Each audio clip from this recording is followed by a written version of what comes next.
start that. Test. Okay.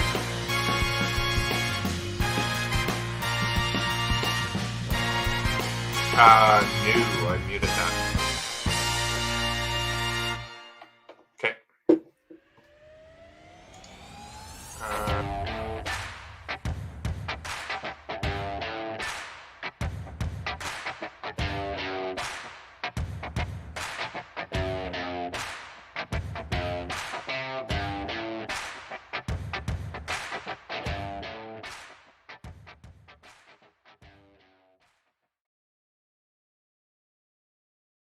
This crowd rises to its feet. Okoro slammed it home. Garland left wing, free ball. Perfect! Garland one of the lane, lobbed to Mobley. Pow! And Allen blocked the shot at the rim. Pow! With the left hand and a foul.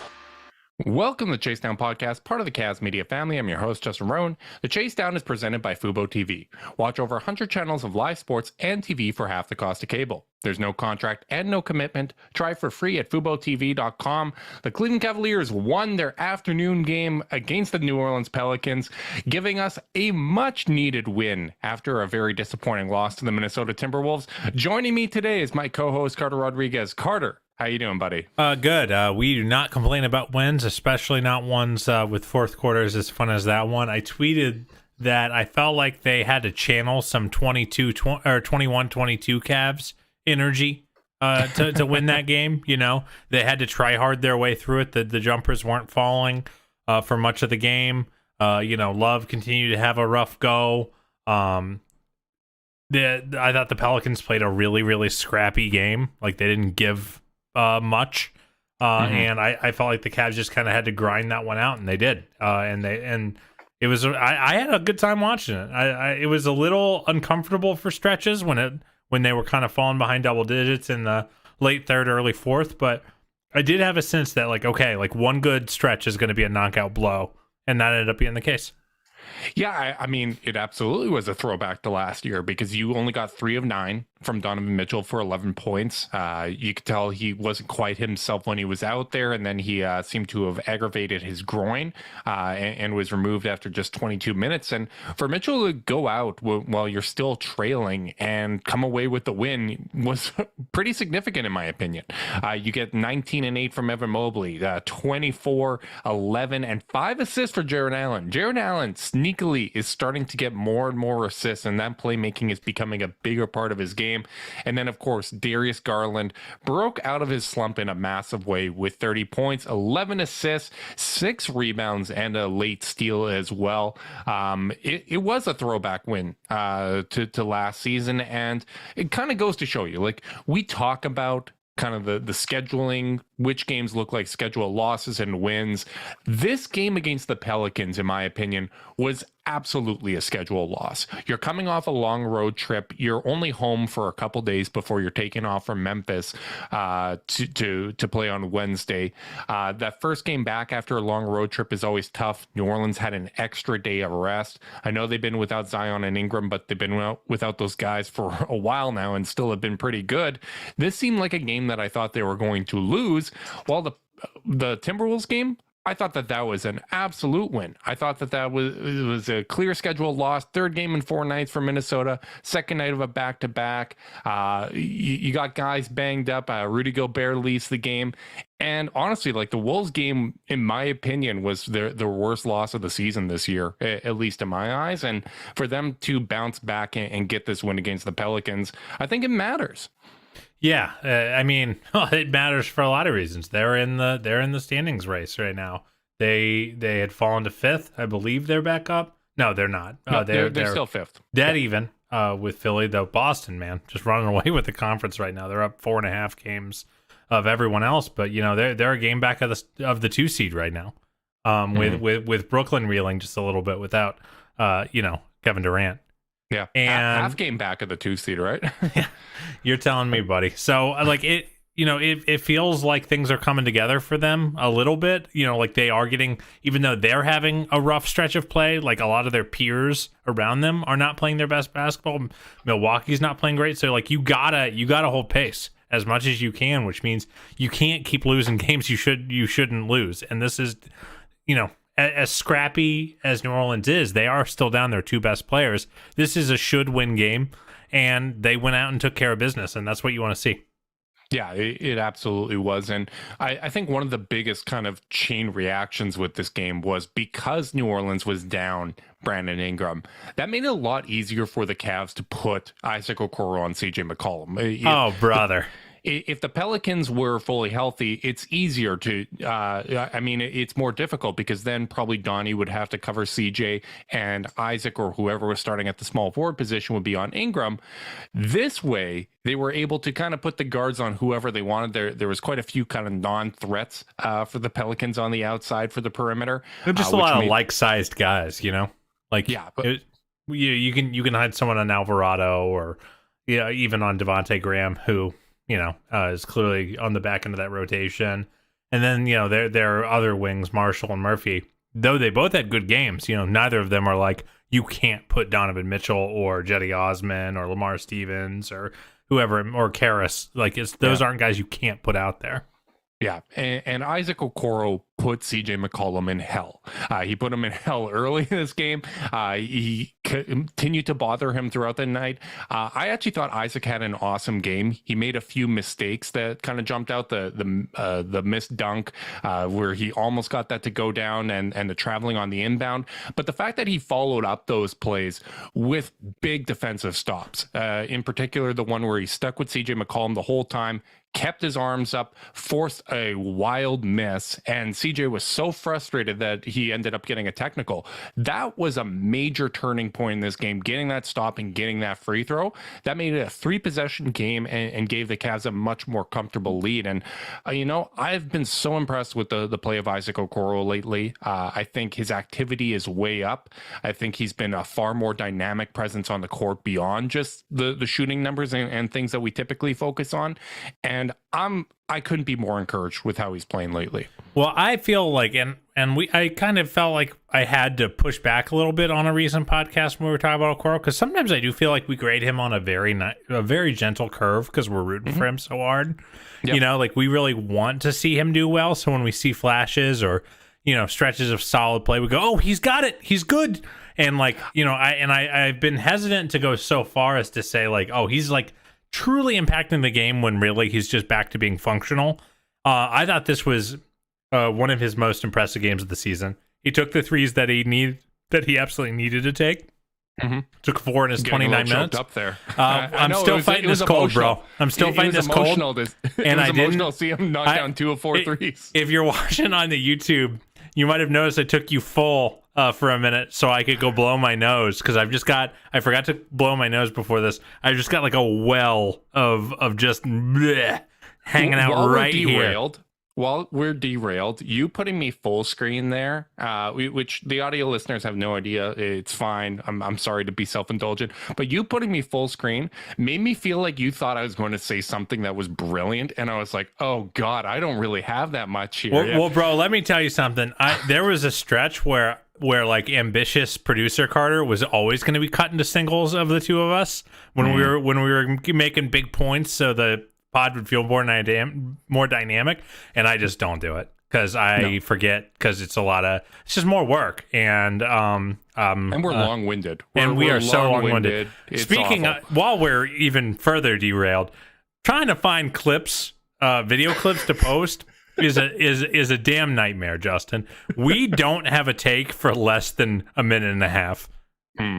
Neither one of us. We're thorough. Let's just call it that. It's pathetic how not concise we are. But to actually get back to the point of Okoro, like this was one of the first games where I was like, okay, I don't know if we win this game without him, because every time it was Karras out there or Ricky, who I thought, Ricky again, the plus minus god, plus 13 in his 17 minutes in a game where we mostly won minutes he didn't play. When they went on the big run, I thought that the game changed when Okoro was on McCollum, to the point where I was like, I think JB's really got to match minutes here. That was my kind of internal monologue. So he really shut him down on the other end. And again, you don't got to be, you don't got to be amazing on offense. You just got to hit a couple threes when it counts. and you got to attack the rim as a weak side player, and he did that tonight. 11 points on 8 shots, perfectly acceptable in his 29 minutes as far as I'm concerned. Yeah, I completely agree. And honestly, I thought he was very good against the Wolves. The Wolves was one of the few times where I felt like I thought it was a poor performance from JB Bickerstaff. I thought, you're a little deeper. You have more guys to figure out how you're going to deploy them within the rotation. And I felt like Isaac got lost in the shuffle. Now, it's very possible that he's still under the weather or was still under the weather at that time. And there's factors that we don't know. But I thought that he had given them real juice, and for him to only have played 15 minutes in that game, I felt was a bit of a mistake. I think there was several things that went against them, but that was absolutely a winnable game. And sometimes I feel it comes down to execution, and don't get me wrong, execution was a big part of it. I thought the Cavs were screwing around a little bit too much and lost focus after Rudy Gobert went on. You're really into the shop class guy from South Park reference lately. I honestly, that wasn't even an intentional one. I think you've inadvertently built it into your repertoire. Well, honestly, like right now, I think the biggest thing that's kind of holding the Cavs back at sometimes is that, like, I feel like the consistency isn't there. Drop. We really should. The consistency just hasn't been there. And I think I know people are now starting to go to the other side when it comes to the Memphis Grizzlies, where they're like, I don't like the hot dog and I don't like the way that they play and all that. I want the Cavs to take a little more joy in beating the hell out of teams, because I feel like when they get up 13-14, they get a little comfortable, and you could kind of run teams into the ground. And in that Wolves game, after Rudy Gobert went down, it changed some of the defensive coverages that Minnesota was doing. I thought Evan Mobley was a little more tentative after the knee issue, which thank goodness that wasn't more serious than it was, because that was very concerning and scary at the time. But I just felt that was another game where they took their foot off the gas, and it's so disappointing when it's sandwiched between what I thought was an awesome win against Portland and an awesome win against the Pelicans. Yeah, it was, I think that we both agreed that we just didn't like a lot of what was going on there. I didn't love JB's rotation in that game. But, I also think we have to afford him we need to give him a little bit of rope because the reality is, like, JB has not, because of injury or roster quality, he has never had to choose between playing 10 useful players thus far in his coaching career. And useful, obviously, is a loaded term even on its own. But like 10, like he's got to figure out who's going to get minutes right now. And as I've talked about ad nauseum on this thing, he's got 4 guys who get like 37. So it's even harder to dole out the remaining minutes. Obviously, Donnie playing limited minutes tonight almost made it easier on him, but that is a challenge he's going to have to undergo. And we saw lineups we've never seen before. We saw Karras at the 4 in that game. So clearly he's experimenting. Clearly he's figuring out, trying to toe that line between who's going to help me win versus I got to try some lineups out now that I'm getting closer to my whole team. And I think while JB is in experiment and figure it out phase, we're going to have to be a little patient, and there's going to be some nights where we just go, I think JB was wrong. Like we have very rarely said that on this podcast. We typically are pretty pro JB. So it felt a little odd to be, taking umbrage with some of his rotational choices. But I thought, and even if he wasn't trying something out and just like had a bad game, that also happens sometimes with coaches. Everyone has bad games. Everyone has good games. And tonight I thought he had a really nice game managing the rotation. I really liked that on a night where Kevin clearly just did not have it, which I'm sure we're going to talk about him later in the pod. On a night where Kevin didn't have it, a night where Karras was having a really hard time on the defensive end of the ball. Every time he got matched up with McCollum, it was barbecue chicken. He said, okay, you're not going to play much, even with Donnie only playing 22. Kevin only played 16. Karras only played 15. Jetty was clearly the odd man out tonight. Rotationally, he had You know, that foul on the three was frustrating. Like, if you're going to give up an open three, don't bang him on the top of the head, the back of the head, when he's already got a clean look. And that's going to be a challenge for Jetty, who is, prone to those kind of high variance, high highs but low lows. It's hard to have low lows when you've got other rotational players nearby that can take your minutes. And tonight that was Lamar. And there's a player that we've kind of criticized JB for, leaning too hard on, but I thought his minutes were really important tonight. There's a reason he, led the team in plus minus at plus 16. It helps to be on the floor while Darius goes absolutely ballistic, but he also made a few winning plays on both sides of the ball, and ultimately I thought really helped. So I thought JB had a really good game tonight. I hope I'm not just playing to the result here in terms of who got minutes, but like, if I only had one note, it would just be like more Okoro on McCollum, please. I think this might have been over, in the a little earlier if McCollum didn't have a chance to go ham against the non Okoro contingent of Cavaliers defenders. Yeah, I mean, it's hard not to play the result at times, right? Like, I think we're absolutely going to be guilty of that. Like, the lineup that won this game, that went on the big run, was Garland, Isaac, Lamar, Mobley, and Allen. Like, it's hard to get less spacing than that, and for Garland to go off in the way he did, for the centers or the big men in Mobley and Allen to really break apart the defense without spacing because of how good their passing was, right? Like, when the Pelicans would kind of tag up on Garland as the ball handler, I thought Mobley was being more aggressive in cutting towards the basket, opening up that passing lane, which Garland was able to get it to him, and then you have that big-to-big passing, right? Like, there's ways that you can create spacing without spacing, and I thought that lineup did a great job of it. And I think... But like, every coach pretty much is going to ride the hot hand. Like, when you have a lineup that's going really well, the tendency almost always is to leave those guys in. And one of my least favorite things when it comes to coaching discourse is people treat coaches like a static commodity. I know I've said this before on the podcast, but coaches are either good or bad. And people that believe that and don't believe, hey, it's similar to players where you can have good and bad games, good and bad plays even, right? Or a good and bad sequence.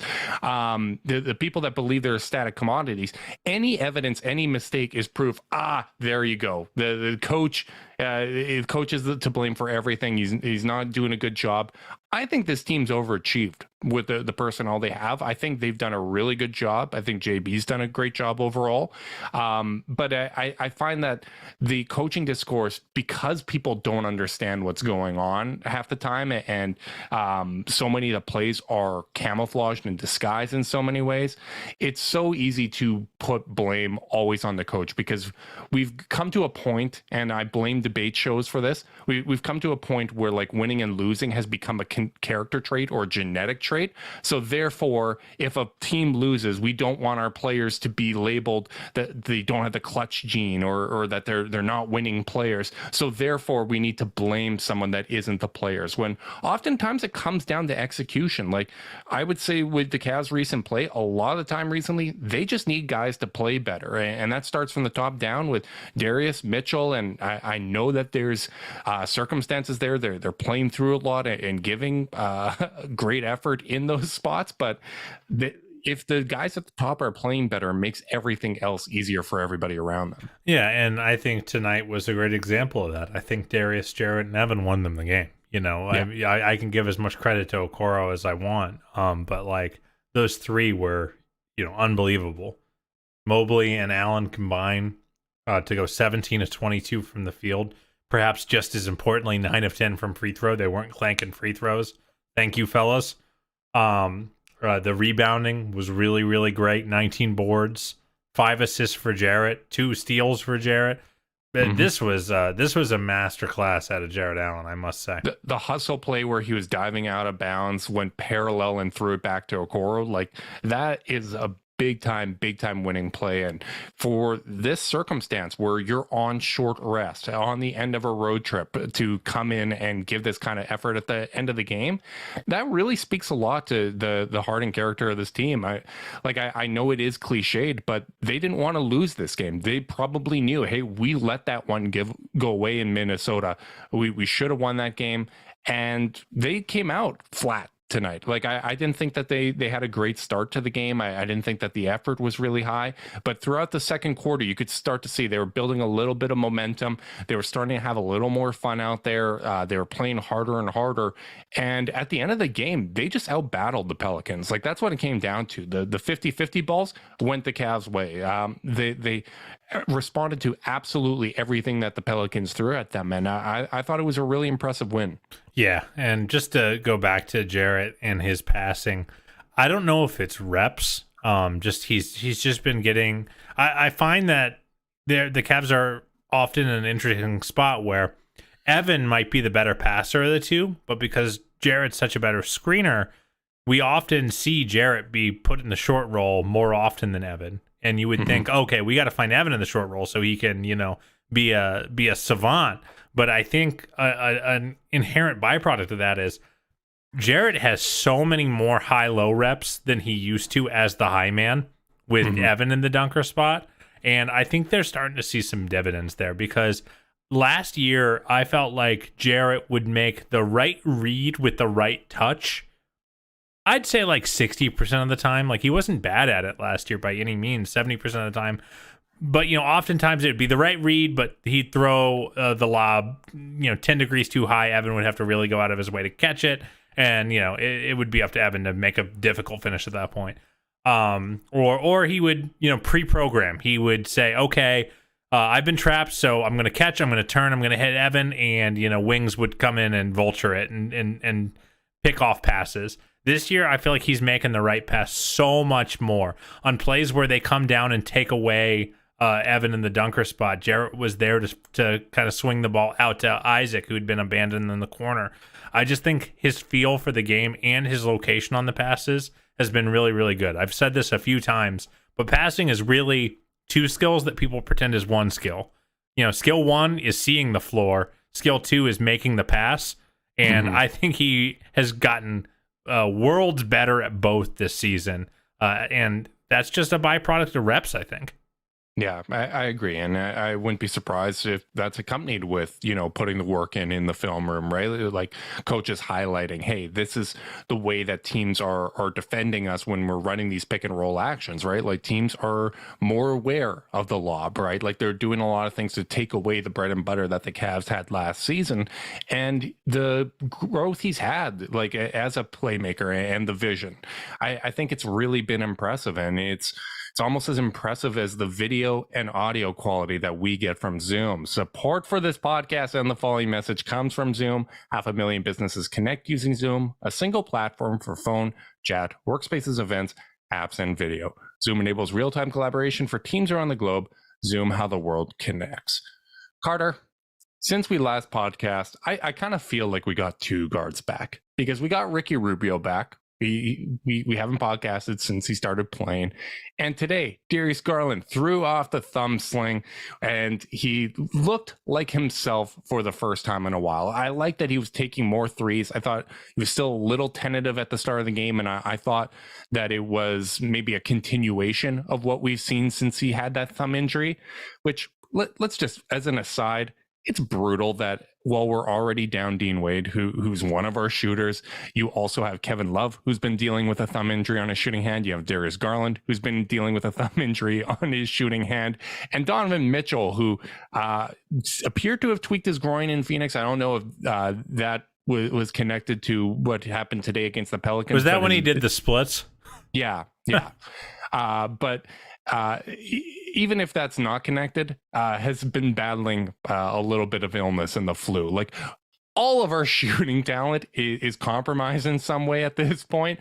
But it was nice to see Garland playing a little more free out there. I thought as the game progressed, he got a little more confidence in that shot back. And it's probably still going to be a bit of a process as he gets comfortable with that injury. But this looked like the Darius Garland of old. And this looked like all-star Darius Garland once again. Yeah, this was definitely, peak playmaking Darius tonight. I thought his change of direction, change of speeds that would freeze the opposition were really, really good.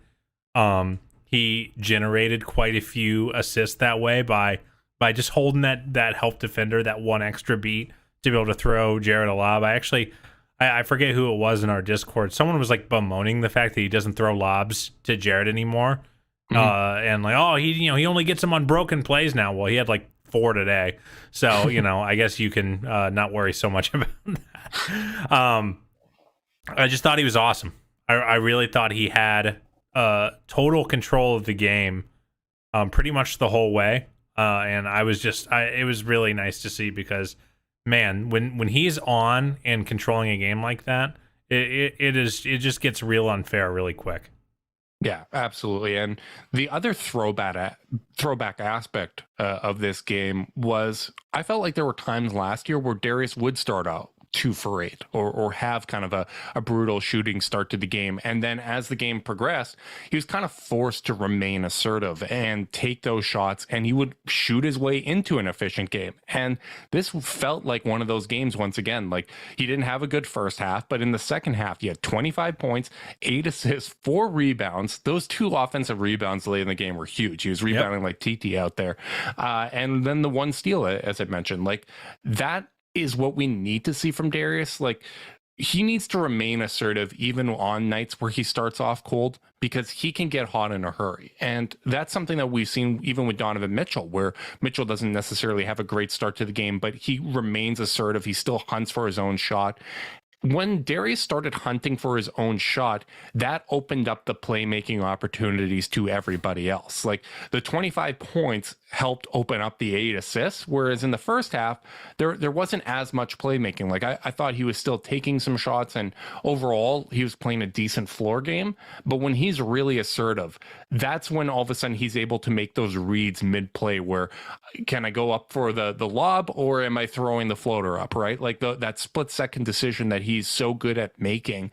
When he's assertive, it opens up all those playmaking opportunities. And when he's assertive, the defense is compromised to the point where if he does pass to Jared or Evan, the defense is scrambling, and those guys are capable of making reads as well, right? Like, it's the tide that raises all boats. I feel when Darius is at his best and he's looking to get his own shot along with creating shots for others, it makes life easier for absolutely everybody. And I don't think that that's something that can get lost in the sauce when we're trying to figure out the balance of this team. Bro is super good at basketball. There's just no other way to say it. I think he has really recaptured the energy that he had last year. I think that his finishing around the rim was really strong. I think his in between game was really strong today. He has hit the point where if he comes off a curl from 15 feet extended, I just assume it's going in. Yeah. Like, the mid-range game is really, really strong for him right now. And again, the playmaking, and not just to talk about what he recaptured from last year, but again, 11 assists to 2 turnovers with a very handsy Pelicans team with a lot of length. Yeah. Alvarado is a steals merchant. Daniels is a real. Daniels had 4 steals. I really like Dyson Daniels, by the way. He had 4 steals. Larry Nance has always been one of the best deflections leaders in the league. So the fact that Darius, who is, that's always been a bit of a weakness of his, I think, just as a result of he's a small guy. He's not always going to be able to get it through, get the every pass through all the trees, especially when he's playing as aggressive as he can be. The fact that he only had 2 turnovers to his 11 assists, that's what you want to see out of him.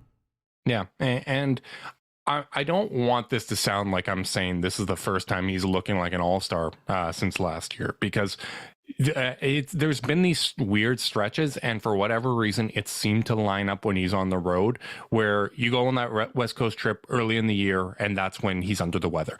Then you go on this 5-game road trip, and that's when his thumb's in a sling. I think it's still more coincidence than actual correlation, because that correlation wasn't there last year. But people forget, like, in November, he played 15 games and averaged over 24 points and 9 assists. On good efficiency. Like, he's averaging 0.3 of a point fewer than he did last season. It's not like there's some massive drop off, but it's this type of assertiveness when the team needs him that we need to see. And for him to hit these clutch shots, to will the team back, this is exactly what we've had from Mitchell at times this year, where things aren't going well, go out and help us out, make life easier for absolutely everybody. And I thought that Darius did a great job of that. I do need to give a shout out because we were talking about the 3-point shooting and how all our 3-point shooters are hurting. That's not quite true, because Isaac Okoro has still been hitting shots. 41% Carter over his last 15 games. And I thought this was actually interesting because we talked about at the start of the year, we saw this with Sexton even when he remade his jumper from year 1 to year 2. It started off with the first basically 2.5 months he could not hit a 3. He stopped attempting 3s, and by the end of the year he climbed that percentage all the way up to I think like 37.5%. He was shooting 40% from 3, was doing really well. I don't think Isaac's necessarily a 40% shooter, but since that 0 of 12 start, he's shooting over 36% from 3. And I think that matters. Like, that's a decent enough sample size.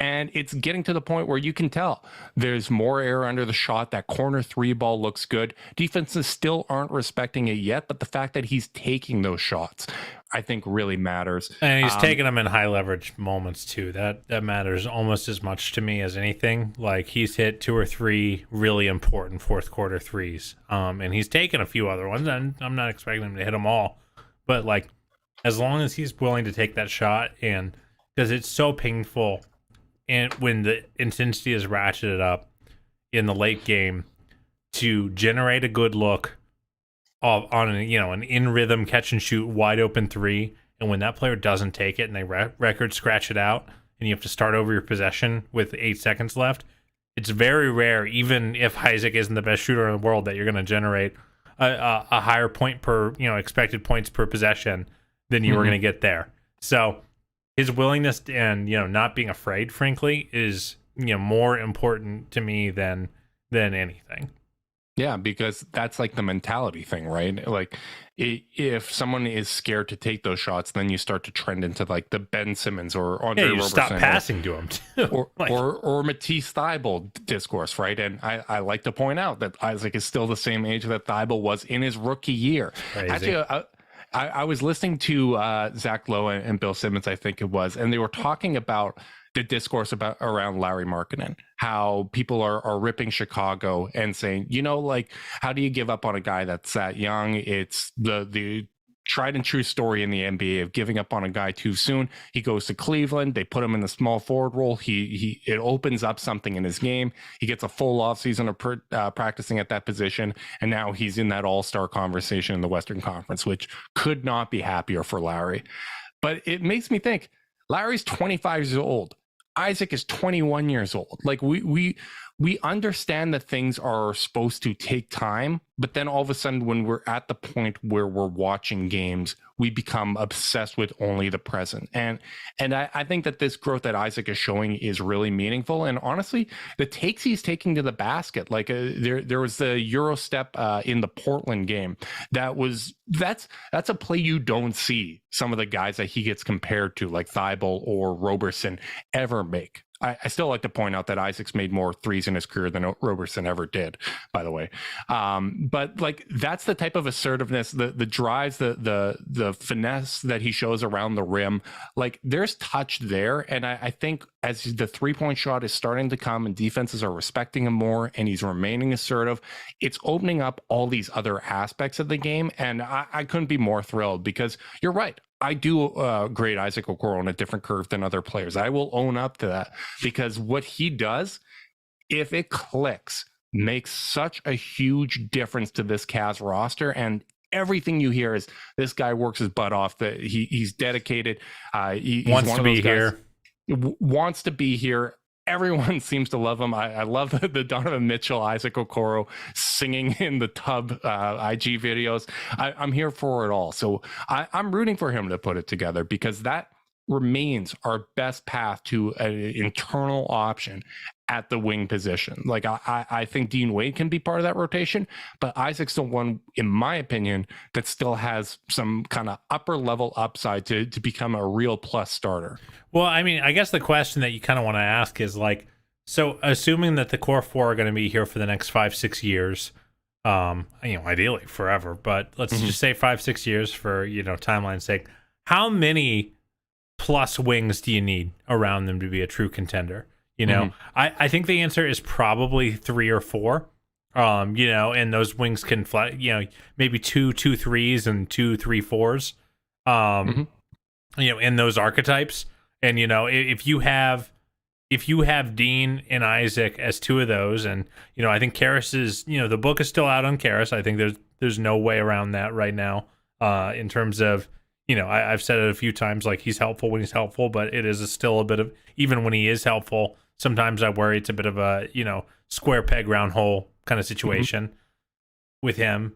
But like if Wade is a hit and Okoro is a hit, then Kobe's job is just easier. That's kind of what it comes down to. You only have to find a couple more, maybe even just one more, given how many minutes those guys eat, and given that you have someone like Ricky who you can split some backcourt minutes with as well.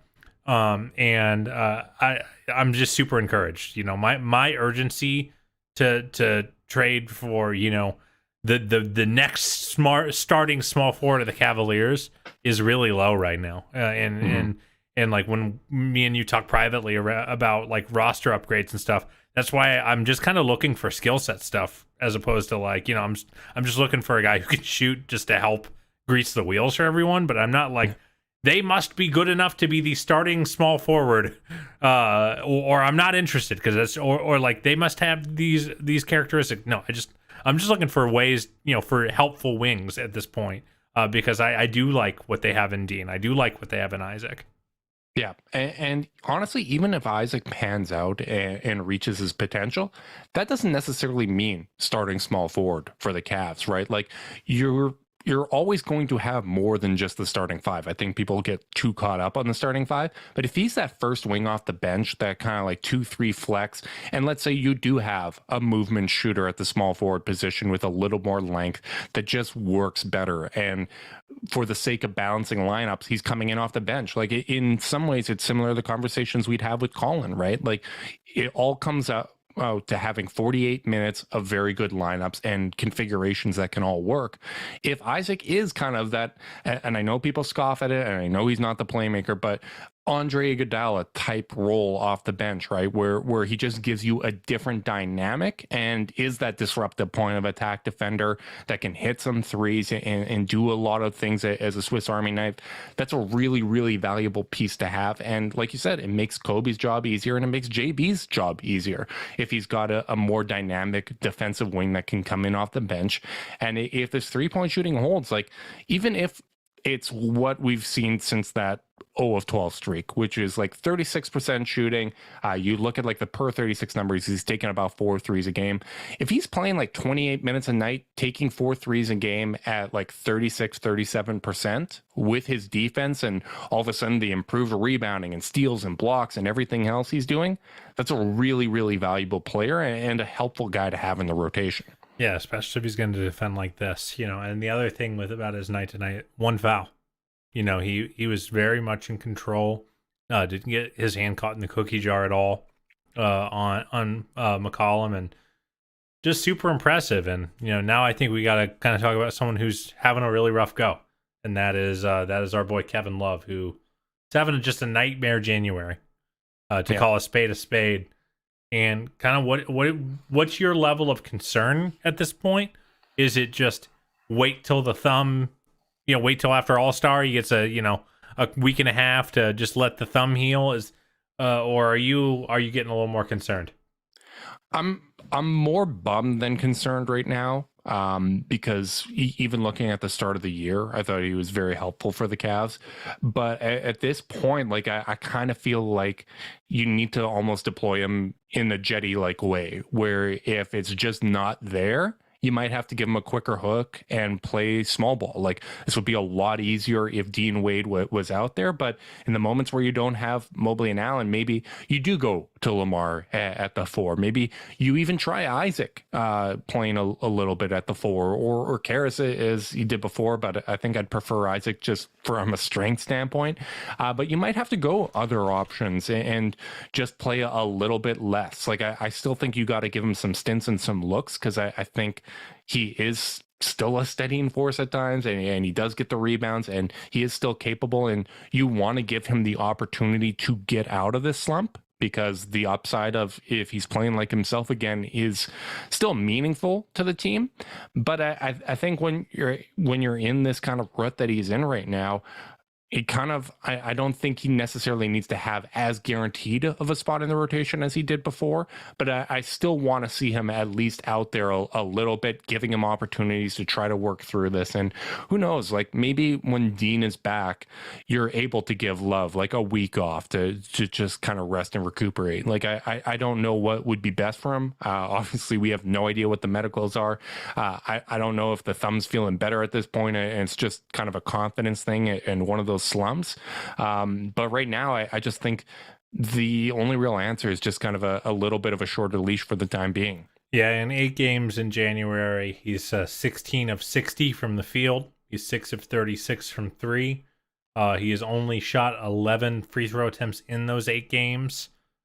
He has 13 assists to 8 turnovers. Like, I just think he's not, something's not clicking out there. I do hope, I do think they're getting to the point of health, especially once Dean is back, where if his thumb is still bothering him, it might behoove them if some time off will get him right, then maybe they should. But, I've been talking about what this team's rotation looks like when everyone's back, when they get Dean back.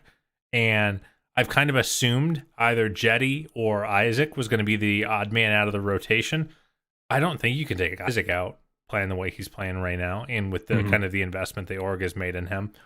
And Jetty obviously is the other one that's kind of touch and go on that 9 or 10 man rotation spot. But Kevin's right there, especially getting Dean back, who can play some 4, Lamar, who can play some 4. Those are 2 natural power forwards that are helpful from night to night. And if Love is not right, then it's going to be hard to justify playing him, because he's having a rough go right now. And I think you can watch him, he's working through it. Even his tip-ins aren't hitting, I know. It's just everything isn't quite going right for him right now, and I hope he can just get healthy, and we can really see like what he's looking like at full force, because right now he just feels very limited, and he's also getting old. Like I was just thinking during the game about Richard Jefferson's last season, when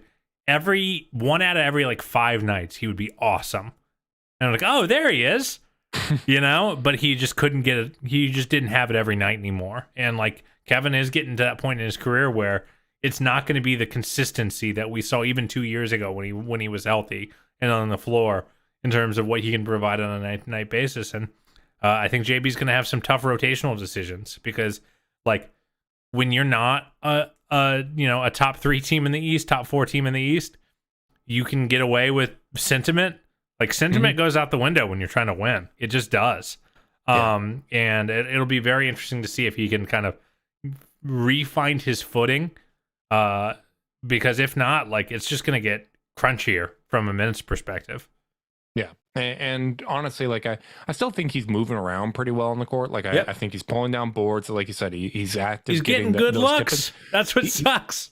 Yeah, it's honestly just the shooting touch. So that's why I don't like have as much of a concern from an age standpoint. But at the same time, like it's just right now, it's just one more kind of thing. And that's the unfortunate thing about the grind of an NBA season. You never just have one thing happening at a time to a team. It's across the league. All 30 teams are dealing with some version of this. But of course, as Darius, Donovan are dealing with some stuff, and Wade's out, you have Love in the slump. So it's definitely unfortunate. And I still think that the upside's worth it, that you have to keep kind of giving him the opportunities and letting him work through this, because when Love's clicking, he makes a big difference. I think the season long lineup data still really supports that, but right now it's not a lot of fun. And like I said, I'm more bummed out than concerned, because I think the team could really use what he can bring when he's himself. He just isn't himself right now. Yeah.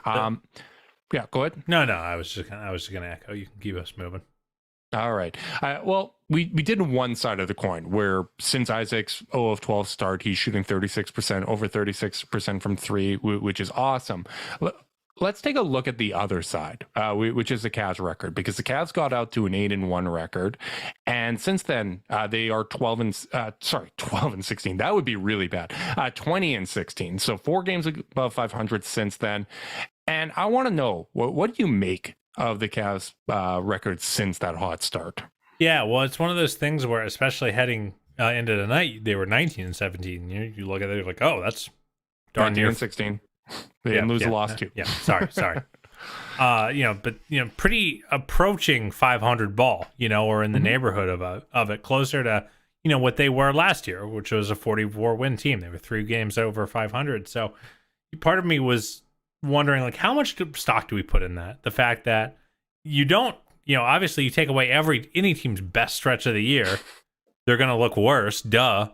But it is because the Cavs' best stretch of the year came at the start of the season, and it's been a kind of an extended stretch of, like, not, I would say, good, not great play. Above average. I think they've been an above average team over that stretch, but not the the potential power that we saw in that 9-game opener, with that, including that 8-game win streak. I'd say uneven more than anything. Uneven right? Seems like the correct answer. Like, their ceiling is high. And even their floor is high, but also sometimes that floor drops out on them. They've had a couple, frankly, atrocious losses, in terms of, like, the circumstances that led to the loss. Like the Jazz game by, any, simulation software is a win. And then they have an uncanny sort of series of events happen, and then they lose.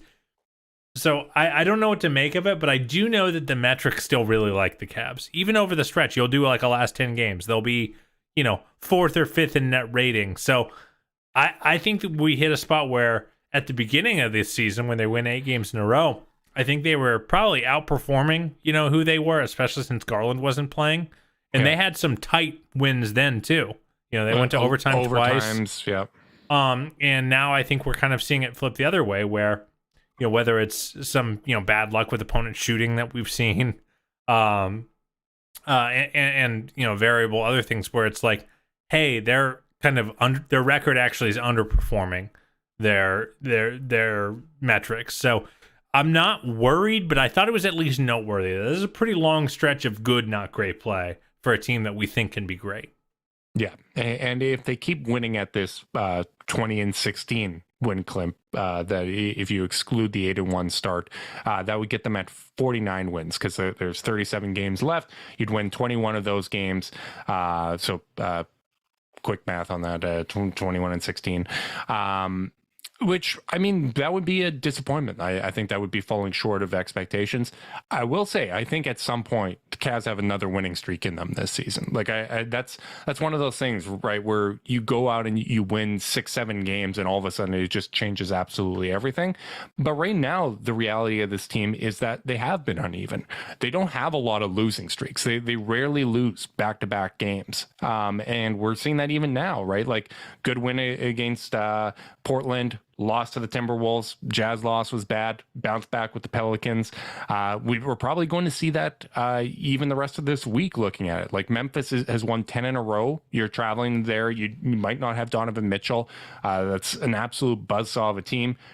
That's a game I could absolutely see you losing. I'd be a little surprised if they pulled that one off. I'm in a weird spot. I think we owed Memphis a win. Like, they've stolen a couple out from under our nose last couple years. And I think Darius has a little bit of draft class, a healthy draft class beef with Ja. Yeah, and I still think don't unleash a ton of takes on this podcast, but I still think in the long game, Darius is going to end up having the better career. But I think things would have to change, because Ja has continued to go on an upward trajectory. I think even I did not expect as recently as last year. Just you wait. We're playing the long game on this one. But getting back to my point, like, Pelicans win, Memphis probably a loss. Golden State should be a win. They're absolutely awful on the road. We're going full Feinbaum here, huh? Yeah, absolutely. Win, loss, win. Then schedule a loss Saturday against the Bucks, but then you look at the following week. That I think it's a massive week for the Cavs, where you got the Knicks, the Rockets, the Thunder, the Clippers, the Heat, and then Grizzlies again, where you're hosting them.